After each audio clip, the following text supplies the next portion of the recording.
राहुल गांधीनं बर्लिनमध्ये जाऊन काल बोलताना भारतीय व्यवस्थेचे धिंडवडे काढले.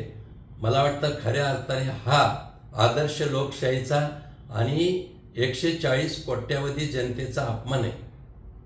अधूनमधून काँग्रेसवाले परदेशात गेले की भारतीय लोकशाहीवर हल्ला चढवतात. मला असं वाटतं की आणीबाणीचा वारसा असलेल्या काँग्रेसला लोकशाही शिकवण्याचा मुळात अधिकार नाही.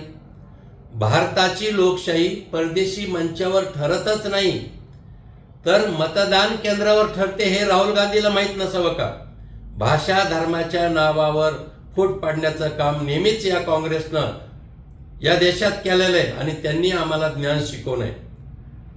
त्याशिवाय भाजपाचं मतदान व्यवस्थेवर हल्ला चढवणाऱ्या राहुल गांधीला मला सांगायचंय की तुमचा लोकशाहीवर विश्वास नाही आणि लोकशाहीचा सामना मतदानाच्या जनमताच्या आधारे करायची तुमच्यात हिंमतही नाही.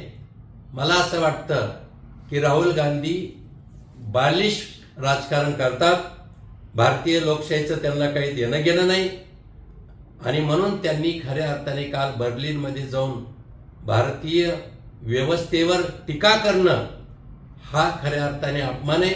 त्यांनी अगोदर भारतीय जनतेची माफी मागावी अशा प्रकारची मागणी मी करतो.